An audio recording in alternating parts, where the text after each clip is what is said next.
Hi, welcome to this week's After School Workshop. I'm Miss Alyson and I'm coming to you from the new Children's Craft Room. I've got a very easy but very dramatic art project for you to try today. It's a winter scene, very simple, but as you can see, it's got some really neat visual effects in it. The bare trees, it's kind of abstract. And you've got that moon in the background and the stars in the sky, and then you've got the shadows being created by the moon behind the trees.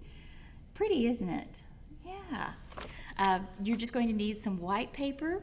You'll need some brown paint, blue paint, white, and black. I've used foam brushes on my picture, but you can certainly use regular brushes, or you can experiment with a sponge. That's the neat thing about this is you can bring your own imagination and technique to it and make it truly your own. You'll need scissors and a little bit of glue. And for the stars in the sky, I found that a pencil eraser created really nice round dots. I just dipped it into the white paint. You may find just that a small paintbrush does just as good a job, or a Q-tip, or even your pinky finger. But that's what's fun about this is you can try it several different times and see how the results change based on what tools you use, and even some of the materials, different kinds of papers, and that's so on. So this is what we're going for. All right, take a look at it again. First thing we're going to do is the night sky. And so I'm going to dip my brush in some blue paint. And I didn't actually paint the moon, I just left a circle blank and then painted the blue around it. So all you have to do is just run your brush just in a circle around, and you could certainly tidy it up just like that. Okay, see how I left it blank in the middle? And let me polish that up just a little bit, make it look better. That way you can really see the moon. There you go.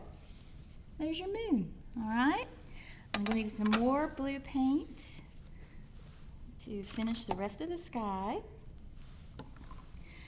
And you also do the same thing to create the snow-covered hills. You don't actually use white paint to create them. It's going to be left blank, and that's what's the nice part about that white paper is it's, the work's already done for you. So you just simply drag your brush kind of in a wave, and it creates snow-covered hills.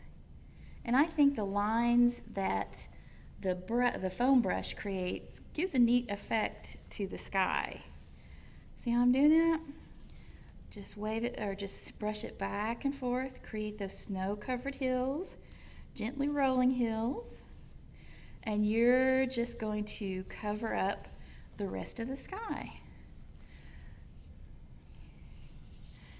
And I also kind of like the round brush strokes around the moon too. It gives a neat effect. Okay, now for time's sake, I'm not going to finish the rest of the sky. I'm just going to leave it like that because I want to show you how to do the trees. And you're going to need to let this dry some before you attach the trees, okay?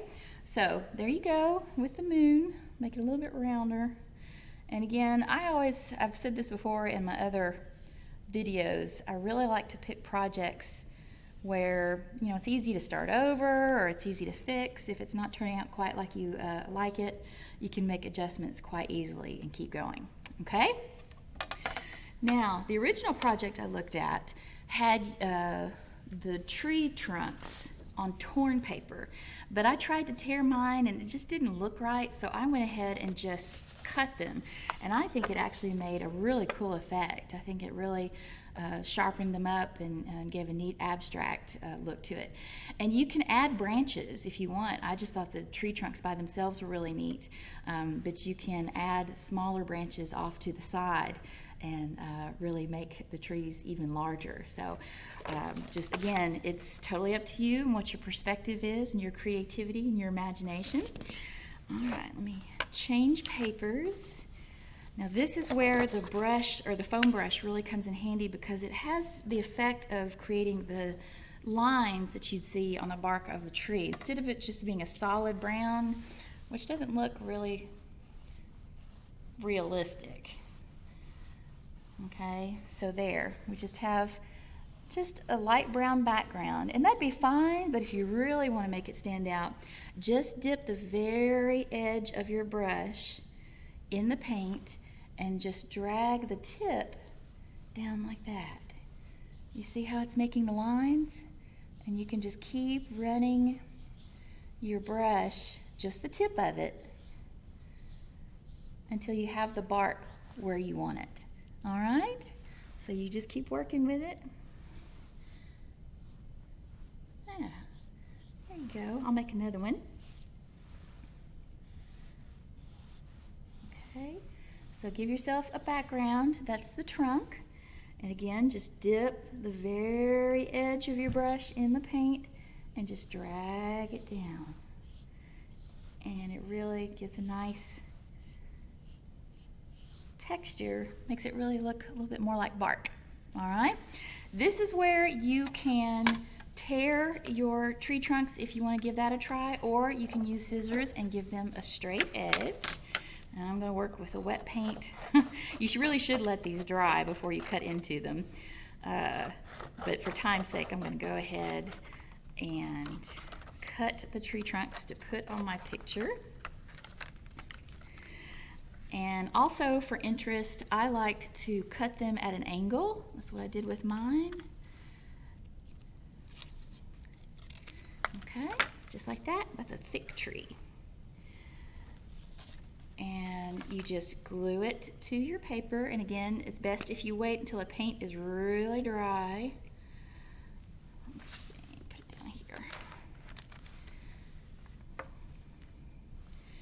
And you're going to plant that tree right there on that snowy hill. Okay? There you go. That's your first tree trunk. And you make shorter ones, taller ones, skinny ones, but you can make a whole forest. I just used 4 tree trunks. You can use a lot and make it a thicker forest. Okay? Now, the next thing you need to do is to make the shadows at the base of the trunk created by the moon behind the trees. And this is where you're going to need some black paint, and you're going to water that black paint just a little. You want it to be really gray and not solid black. So what I like to do is just dip my brush in water and then put some paint on it. And then I would experiment on just a scrap piece of paper to make sure that the water has mixed in with the paint enough to give you some gray. Because you don't, once you've made it too dark, you can't really go back. But if you start light, then you can add to it. So I think that's about where I want it. And this is where you learn a little bit about perspective. There we go. Okay. Take a look at where your moon is positioned. All right. So should the shadow go this direction? No, nope, the moon's over here. So it's going to cast a shadow this direction from the tree. So what you do is you take your brush and you're going to angle that shadow that way. And that really adds dimension to your picture. You see how it really emphasizes that the moon is coming from that or is in that direction and causing the shadow to go that way? Pretty cool, huh? And as you do your tree trunks across the page, the shadows are going to be angled just a little bit differently. You can see it on my finished product. See how this one is on this side of the moon? So that shadow's going that way. And then these trees, the shadows are coming this way. But it really does add a nice dimension to the picture. All right.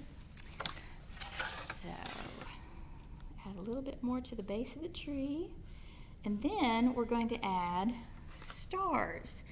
The original project, I think, treated these as snowflakes, but then I realized with a full moon and a clear sky, you're really not going to have snow falling, so I decided to make them into stars.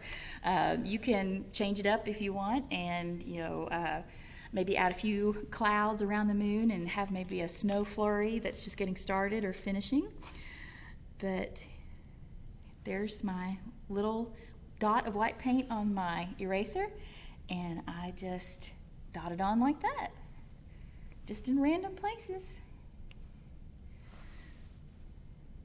And again, you can make this, if you decide to go with snow, you can make this into a blizzard and do a ton of these little dots. It can be a really starry sky. Make some of them small and some of them larger. But that's all you have to do to make a really dramatic but simple painting. All right, so what I would do if I had more, if we had more times, I'd fill in the rest of the blue with my foam brush, and I would add some more of the tree trunks, and I may even go back and experiment with using branches as well as the trunks, and add your dots of white for your stars, and you have got a beautiful, peaceful, serene nighttime winter scene. Look at that.